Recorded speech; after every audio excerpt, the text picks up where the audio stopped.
చూడండి, ఇక్కడ ఈజిప్ట్ కాలం నాటి 4 గుర్తులు కనిపిస్తున్నాయి.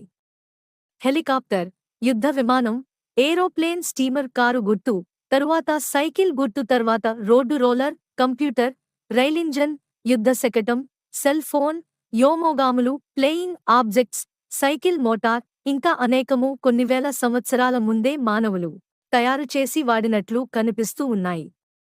ఇంతే కాకుండా నీటి లోపల పోయే చకటాలు, పిండం, శుక్రకణాలు, గుళ్ళు, గోపురాలపైన ఇప్పటికీ గుర్తులు కనిపిస్తూ ఉన్నాయి. ఇవన్నీ కొన్ని వందల సంవత్సరాల ముందే చెక్కబడి ఉన్నాయి. తయారు చేసి వినియోగించేవారిని ఈ గుర్తులను బట్టి మనకు తెలుస్తుంది. ఈ కాలపు మనుషులు వాటిని చూసి పరికరాలు తయారు చేశారేమో అని అనిపిస్తుంది. టెక్నాలజీ ప్రకారంగా వాళ్ల నుండి మనకు సంక్రమించినట్లు అనిపిస్తుంది.